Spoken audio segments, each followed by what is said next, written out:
Hi everyone, this is Daria and here is Alex. He's the Chief Technical Officer of HackenProof and he's an expert in cybersecurity. I'm happy that Alex is a guest for this interview because he's my big friend and I'm happy that he can share his expertise with you, dear community. So, Alex, happy to have you today. Please provide a short overview of your background. Hey everyone, thank you Daria for this opportunity and the invitation. I'm working in cybersecurity sphere for more than 7 years. And I used to work in cybersecurity in general for several years, and after that I switched into Web3 cybersecurity. Worked on the beginning of my journey. I worked as an independent security engineer. After that, I joined the Hacken team company, worked there as security engineer, and now after that even started several cybersecurity startups in Web3. Some of them were successful, some of them not really, but it's a startups, Yeah, you never know as what. usual. Yeah. And from the beginning of 2024, I worked as a CTO at HackenProof. HackenProof is a crowdsourced security marketplace. So yeah, that's pretty much it about me. Okay, thanks. So, can you give more details about Hacken and HackenProof and what you are doing there? So Hacken is a cybersecurity company which has two main directions. One is the service direction, and the second one is the product direction. So in terms of security services, Hacken provides penetration testing, smart contract auditing, and most of cybersecurity consulting services for different areas, not only Web3, Web2 as well. And in products direction, Hacken has three main products, which is HackenProof, of course, Extractor, which is on-chain monitoring tool, and the third one is the CR.live. It's kind of in cybersecurity scoring system for Web3 projects where guys trying to qualify is the project is secure or not for community. So basically it's non-profit product just for community, and that's it. So yeah, and one of the products is HackenProof, which I lead with my comrade Dmitro. So yeah, this is main Okay. difference. So, how does your working day look like? It's pretty funny question because usually I answering like I do Google Meets mostly during my day because when you're on a management position or people management position, you need to cooperate with different departments, and in most cases, you're a decision maker in when we have questions how to deal with that or that. So general days start with dailies with dev team when we trying to answer all questions if anybody have it. If not, we just move forward and don't wasting much time, up to 15 minutes usually. After that, I have a daily meeting with my triage team. It's guys who validating all security reports. After that, if some, it's optional for me, but I also join in a marketing calls and sale calls. So yeah, most of strategic sessions are part of my job. So, can you explain what is bug bounty? I'm sure that many people are interested in this term. So, how does it work? Bug bounty is a pretty popular type of businesses. I mean, like security measures for big companies, and it has a history from Web 2, and we just trying to integrate it here in Web 3 because in Web 3, cybersecurity is one of the most important part of any Web 3 startup, just because all of us holding a lot of user assets, and cybersecurity is a main point where we should invest to keep our users safe. So bug bounty is, yeah, as I mentioned, one of the measures where company showing the rules that they are okay if somebody will found a security holes or security issue in their project, and the company will pay for that. So basically, if you find a bug, you get paid for that, and this is a bug bounty, a bounty for security issues. So yeah, it's a pretty popular practice in Web2 and now in Web3 as well. Most of the projects should have it, like a smart contract audit. Most of the project launch it after the mainnet launch, just because you already passed all audits. Yeah, your code is on a mainnet, it's running, you holding user assets, and in that case, the bug bounty playing the role of the last line of protection for your startup. Maybe if Black Hat will find a security hole in your product, he will have like two options. Yeah, first one is to hack you and steal all assets, and the second one will be reported and get paid for that in legal way, and even spend it legally, because most of the black hats lose everything on the step when they trying to withdraw that assets into real world, because it's really easy to trace all transactions. And yeah, so if you're a black hat, you can earn money legally. If you're a white hat, you still can earn good money for your findings.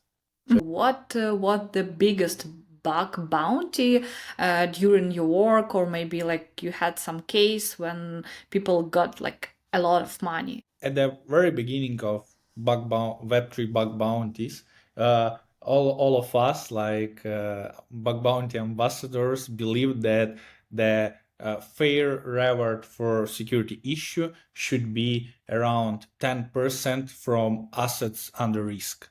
So how we planned to calculate it. Yeah, if the project's TVL is 1 billion, then the fair reward for a white hat, if he can steal everything, should be 10% from 1 billion, which is 100 millions. Okay, but in real world, we didn't get those numbers yet. Maybe it will change in the future, but still, Web3 bug bounties are the biggest bug bounties ever. Like in Web3 and in Web2 world, it's not a common practice to have 1 million bounties, but in Web3, almost every reputable product have 1 million and more bounties for critical issue. At that moment, the biggest possible bounty on the market is, if I'm not wrong, Layer 0 bug bounty program, and they are ready to pay to white hats 15 millions for a critical issue if somebody will discover that. But the biggest bounty I seen on the market was a wormhole bug bounty, which was 10 millions in bounty for security researchers. So yeah, so basically it's pretty huge numbers. Like can you imagine like that just for one security issues made by dev in your team, you pay for researcher 10 million. Yeah, it's life-changing money. Like you got one reward and you can live your best life. Establish your hacking company, or Yeah, I don't know, yeah, like, even or yes. invest them. That's great. So seems that hacking is pretty beneficial and interesting direction. Yeah. So do you remember the case of Certik and Kraken? Because this case was pretty hyped in the market. So can you explain what happened from your professional point of view? Actually, it's pretty hard because me personally, I heard a lot of opinions around that situation, and most of the security researchers on the market don't like Certic, to be honest, just because they have the biggest amount of hacks of their projects. They work with a lot of they worked with a lot of Rected projects. So basically, the reputation is the main point, is the main selling point for security company, because it's everything what you have, like Trust. trust. People trust in you, not in the product or project itself. When they following you as a security researcher, they know that you do your work well. They ready to invest or lock their own assets in products. So even now, security market is mostly around marketing, not about security itself. Of course, the security too, but for early stages projects, it's mostly about marketing, because they will pass the audit, and the auditor will post audit report in their Twitter account, and you will get your first clients, first users, first TVL. So this is how that market work right now, and that's why much people like Certik, because a lot of projects they audited, got hacked, got wrecked, stealed all user assets, and etc. etc. But they do really good job in terms of bug bounty hunting. Don't want to make a marketing for them, but they have Skyfall team. This is a team of guys who mostly focused on bug bounty hunting on public bug bounty programs. They registered on HackenProof as well, so I know their stats really good. They registered on Immunify and other bug bounty platforms, and if you are following them in Twitter, you can find that they, from almost every month, they finding critical issues with bounty for up to 1 million, for example. The latest case was a Coinbase, where they found a critical issue and got reward 1 million bounty reward. So yeah, it was less than months ago. And I believe that it was a pretty bad communication between them and the Kraken team. And the most strange point here is that, to show the impact of the security issue, they did a withdrawal from Kraken and transferred those withdrawed assets to Tornado Cash. It's basically a hacker type of. It's pretty common in when you trying to hack somebody. You try to anonymize your assets and do something with them. Everything become publicly, because at the beginning, Kraken team didn't disclose the name of the security auditor who did that, because they know they were in chat, but they didn't share that info. That they shared the info that somebody submitted the issue, they're in touch with security team, and everything going okay. It's not a hack, all good. But Certik disclosed it by themselves, and people started researching and find out that assets were transferred to Tornado Cash. So it's pretty That's funny and weird at once. And after that, Certik stopped answering anything in media. Like, they got silent fully. No answers. Why so? Who did that? Why Tornado Cash? Why 3 millions? Why you didn't withdraw only like 1K or something? It's more than enough for proof of concept, But 3 millions and Tornado Cash, it's pretty strange. And the latest news I seen was like a week ago, that they commented on that situation, that it was a bad experience of one of their employee, and he got refused. And now they start in a, I don't know how it calls, like judge procedure to got them to the jail. I don't know. It's like court. Okay. So they went to court and start. Yeah, but it doesn't look like a solution. I don't know. Maybe they got a, like a PR team meeting, and like, we need to deal somehow with that shit. Okay, because so yeah, I don't know. I still believe that Certik is wrong in that situation, because behavior was pretty bad, and communication was bad, everything was bad. Not how the security auditor should deal in that cases, because as I mentioned in the beginning, that the reputation is your main asset if you're an auditor, and it shows very bad reputational risks for them. So And for companies who and work for with them. company itself, yeah. Yeah, But yeah, I still, agree with you. they are the biggest auditor on the market. I don't know how it works, but they're really good. I seen one of the researchers that they holding like 60% of security market in Web3.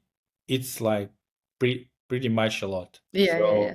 so they, More than a half. yeah, more than a half. So they getting good money earn. So and they have a good PR team. That's great. Yes, thanks for explaining. It was really interesting to learn this case, and I'm sure that we'll see something later about this case, maybe. Can you explain the difference between white hackers and black hackers? So, like, everyone. Of course, the main one, main of them are black and white. So the main differentiation is that white hats are the good guys, black hats are the bad guys. Yeah. If I am a white hat, I'm looking for security issues only if the company accept to do that for them, or I have an agreement. We communicate. Everything is legal. Everything is fine. So after that, I'm trying to hack them. If I found something, I should report them because we have an agreement between us. Yeah. So black hats are the guys who don't need to approval to Permission. do anything. Yeah, yeah, yeah. They, in most of cases, they do something just for fun or for the profit, uh, trying to hack companies, steal their assets and everything. And also there is a gray area as everywhere. Yeah, we can just divide for white and black. There is also a gray area which is called gray hats. uh, there are guys who don't ask for permissions as well, but if they find something useful, they can report it and ask for a bounty, or not ask, like, okay, I did that for fun, but here is a critical issue which I found, please Mhm. fix it, to yeah. But it it was done without permission of the company, so it's a bad way to do that stuff. In Web 2, if you're doing something like that, you can be easily find yourself in some police department board, Yeah. because somebody already looking for you. In Web 3, you still can be anonymous, because we still have kind of privacy there, so it's much harder to Mhm. de-anonymize you and find you. So many areas to explore, and that's why I'm so passionate about that sphere. Like, it's so romantic to see all that things happening around every day. Like, you can just scroll the Twitter and read all that stuff and be, oh Yeah. my God, what's going on in that world? Yeah, for sure. Is it true that Russian and North Korean hackers most often break into the systems? I'm pretty much in that sphere, and originally the hacking company and HackenProof are also from Ukraine, and we have a lot of connections with guys in Ukraine who do cybersecurity itself. So the war really showed how everything is in real life. Like, of course, we had a lot of cyber attacks from Russia, but uh, Russians got hacked much more times during that two By years of the Ukrainians. by Ukrainians, and not only that showed that the whole world of underground guys, because it's also illegal. You can't hack anybody, even if it's you know you can Yeah. hack them just for fun or for something, but who can judge me if I'm doing something? Only Russians, maybe. So yeah, a lot of people decided to try their skills on a real battleground, yeah, and discovered that it's not so hard to hack some of their systems. If we are talking about North Korean hackers, the one of the most famous cybersecurity squad, which is Lazarus Group. It's a like nightmare for most of Web3 I've start. heard about them. Yeah. They're the biggest guys who hacked so many Web3 projects, and they are pretty good in that. And they work for North Korean government, if I'm not wrong. There are several researchers about that, which proves that they are part of North Korean government team. Like they started their journey in Web 2 as well. They hacked Garmin. Mm-hmm. They hacked a lot of Web 2 companies by those ransomware attacks. It's something like when you broke the system, encrypting everything, and trying to run some reward to decrypt files or Mm-hmm. critical Mm-hmm. infrastructure. Yeah. From the Garmin case, they got around like 3 mils maybe US Mm-hmm. dollar, Mm-hmm. and they work in Web 2 pretty good. But after that, in 2015 maybe, we seen them first time, or 2017, I don't remember, to be honest. They switched into Web 3, Of course. and they become pretty successful in this sphere. Like they biggest hacks on the market, all done by them. Like the Ronin Bridge, which is, I don't know, 300 mils hack, were done by them. It's like a pretty Oh good. my God. It's like a pretty good bonus, you know. So yeah, they are pretty big, pretty good, and now from their attack vectors we see that they switched from vulnerability findings Mm-hmm. to phishing attacks. So basically, the main focus of them is try to steal your private keys, because cybersecurity become much better in Web3. We have all that kind of audits, crowdsourced audits, bug bounties, etc., etc. But still, the people are the weakest point, as was mentioned in a lot of books, and what you learn first when you study for cybersecurity is that the weakest point of your system is the security of your weakest assets. Like, and in most cases, People. Yeah. it's people. Like, yeah, your finance department or your HR department, and yeah, so they focusing right now on the private keys. And if I'm not wrong, it was a way how they hacked Ronin Bridge. They have like multi-sig wallet with 5 signature out of 9. Yeah. So Mm-hmm. basically they got access to 5 private keys and stole all assets. Yeah. And this is their main focus. I didn't see much hack cases because of vulnerability, especially from them for last 2 years maybe. Do you know how many hackers in the world? Can we count them? One of the biggest bug bounty platform in the world is HackerOne. They are the oldest one. They are like a OG. Everyone want to be like a HackerOne when they grow. And HackerOne mentioning that they have 1 million registered users Mm-hmm. on their platform.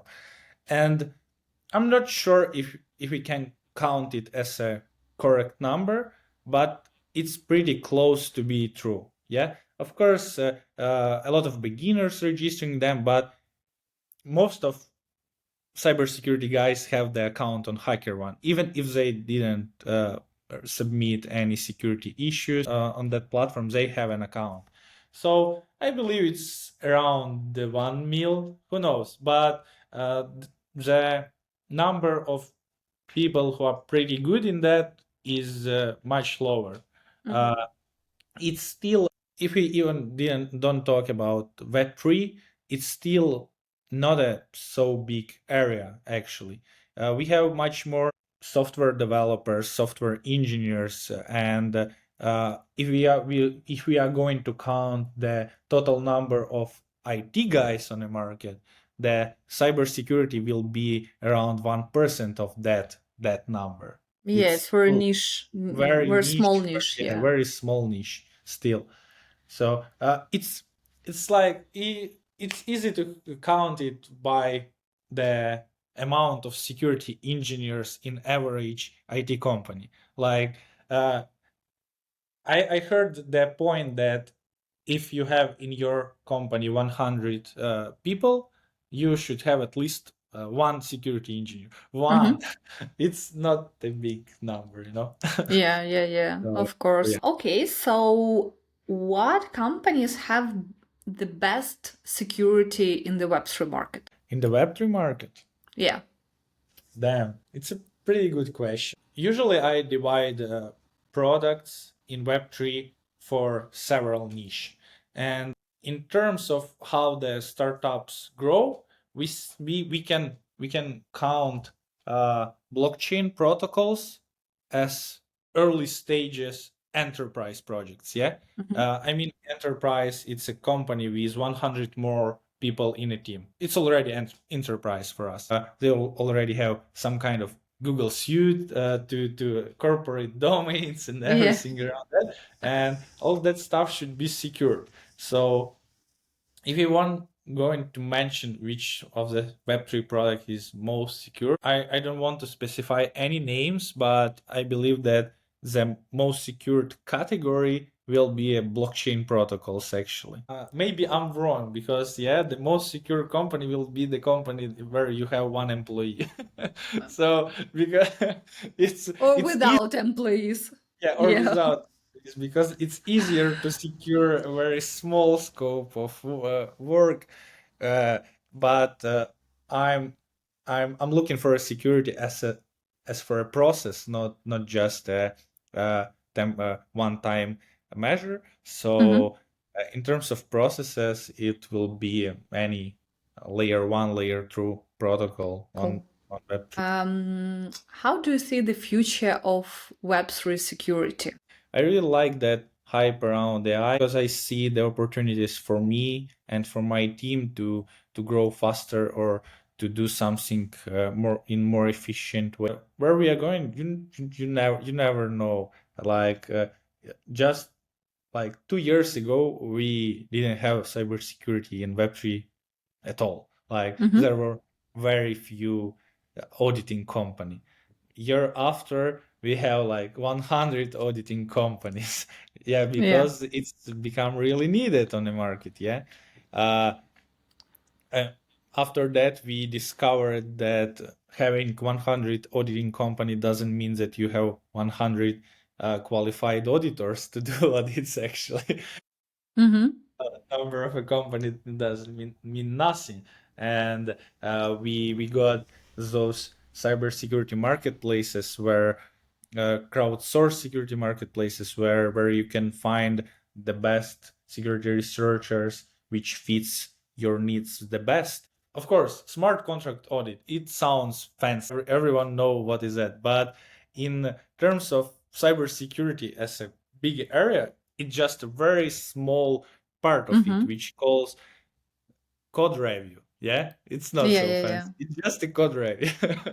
And we still have a bunch of areas which are not covered at all, like DevSecOps, like security development, securely software development lifecycle, where we can integrate security processes. How it looks right now. Yeah, developers did their job, sharing the repository with 5K lines of code, Mm-hmm. and the Mm-hmm. auditor starting reading line by line. Yeah. And it's not the best approach. In Web 2, we already have CI/CD pipelines where you should audit just a very few lines of code, and it's much efficient way to build your project securely because you can mitigate something on a very beginning or on very early stages of your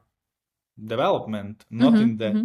not when everything is built already and after the audit you should change half of your code, you know. So yeah, a lot of areas which should be improved which are not covered at all. I don't know. In Web 2 we have so many areas like reverse engineering, penetration testing, code review, dev compliance, and it's also a part of security. Yeah, because it's more mostly called like a paper security, but still it's type of security processes which you should implement in your team.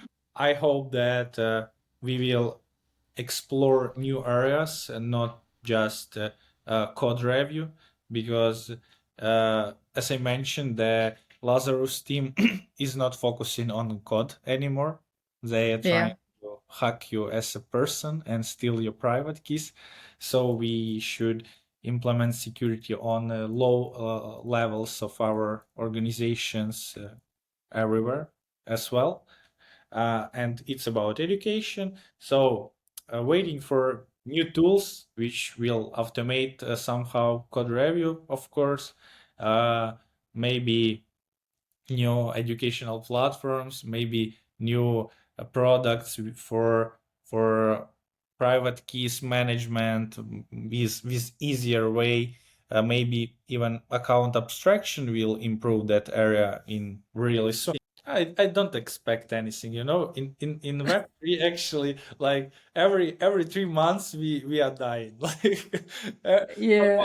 somebody crying, somebody telling us that this is the end and we should find Something new, yeah. And then we get back yeah. to So Web3. it's hard to expect something from that. I believe that everything will be the same, but improve. What advice can you give to people who keep their passwords and seed phrase on paper? My main advice will be don't keep it at home.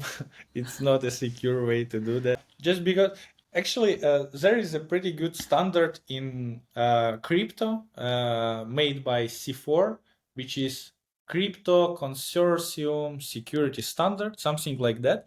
And they have a pretty good recommendation how to keep your seed phrases securely. Uh, and one of them is, of course, keeping on the paper your seed phrase is maybe one of the most useful way, because like it doesn't have access to the internet. Yeah, it's kind of your Mm-hmm, mm-hmm. cold wallet, which is pretty hard to hack, but they it has other risks.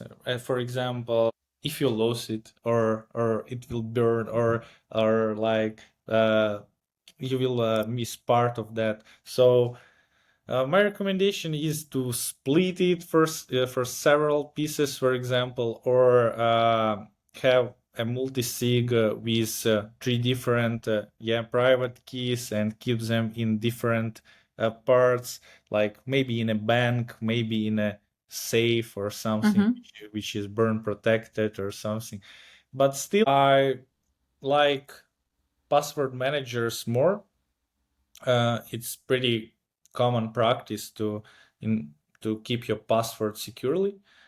Choose a password manager maybe, and maybe several of them to have a kind of backup for you. And it is a good way as well, because but don't use LastPass, please. They got hacked like 5 times in last 2 years. Please don't use LastPass. It's not my recommendation. So yeah, password managers is a good way. I heard a good point that you don't need to have a ledger or something. You can buy a iPhone 5, for example, which is outdated. Yeah, And but use it just use it for as a holding. hard wallet. Yeah, never connected to the internet or anything. But still, the Apple did a really good job in terms of security of their devices.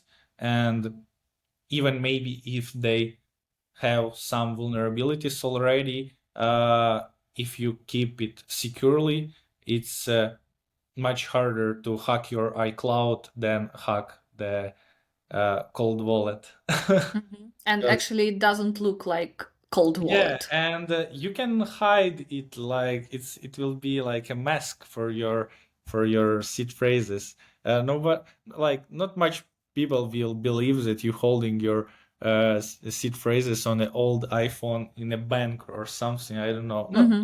you can choose your own way. It's a main issue of crypto actually and crypto adoption. Yeah, how to save your how to keep your wallets and seed phrases securely, but and everyone looking for a best the most creative way to use To it hide and to yeah, hide them. yeah. Yeah, yeah, yeah. Still waiting for account abstraction. Yeah, maybe our user experience will be improved pretty soon. Yeah, I'm sure. Yeah, I do believe in this technology and according to UX and security also. So, how to make our internet safer? Internet in general. Yeah, like maybe like user experience in internet. So we know about this social engineering, and you mentioned that different hackers try to find approach to hack people. So what can you advise to Um, people? the main recommendation will always be that invest in your education because you can be protected from any threat. We still have 0 days, for example. 0 days is a type of vulnerabilities which were never discovered before. It's like it it exists somewhere, but you don't know about that. And how you can be ready for that type of issues? It's like uh, no way you don't have a Yeah. chance to protect from them. Yeah. So but if you will invest in your education, you will be informed about common types of weaknesses, issues, vulnerabilities, how the phishing work, where to look at first. Like it's also about your curiosity because most of the hacks arise just because we are not focused enough. Like Mm-hmm. if you like to work in 2 a.m. in the night, you can figure out that most of the spam will be sent in the same time Yeah. because hackers want to find your weakest point where you want to sleep or really busy with the work and just scrolling your inbox and finding the best opportunity on the planet. Yeah, opening Mm-hmm. that Mm-hmm. just because they found the best time to to target you. And Mm-hmm. that's Mm-hmm. so yeah, investing in your education will protect you with most of the cases actually. uh, yeah, if we are talking about personal security. Yeah, we can talk about security of the product because we can't improve that. This Yeah. is a responsibility of the product team. But if we are talking about our personal security, yeah, the education will be the key, and there is a lot of good educational materials, courses, even on a Coursera, even free. And the last question, what can you recommend to people who want to build their career around Web3 security? Follow our Twitter account, follow our YouTube channel. Actually, the answer will be pretty same as the previous one. Invest in your education. Like as I mentioned, there is still a huge demand for cybersecurity engineers on the market, but not much security qualified security engineers on the market. It's still a pretty small market and pretty small niche on that market, and but we will always need security engineers here, because especially good one. So invest in your education. If you are pretty new and not from IT, internet informational technologies at all, start from basics, like how the computer work. Yeah, from very no, it's important because the security starts from the low level of it, like how Mm-hmm. the internet work, how the packages go in between the different computers and everything. Because with that background, you can educate, you can learn any sphere of cybersecurity area in easier way, just because you know fundamentals. And if you already have some experience in 2024, even in Web3, we already have so many courses free courses, paid courses. I remember 2017 when we were trying to learn security practices on Solidity, and the only way were like read a Solidity documentation and try to understand something. Now we have YouTube channels of Patrick Collins with 42 hours full Solidity guide. It's a pretty good course to start in Solidity development or Solidity security. Find a power to be focused, because it's not an easy area actually. It's about your focus, and you need to learn hard to earn hard. Yeah, To earn more. to earn more. Yeah, but if you will be good in that, you will always find a job for you, because every protocol in Web3 need a security engineer. Alex, thank you very much for your time, for your expertise, and sharing some insights from the cybersecurity world. So, guys, I leave Alex's links under this video so you can follow him. By the way, he is running YouTube channel also, where he conducts some interviews with some cybersecurity and Web3 guys. So follow him, and see you in the next videos.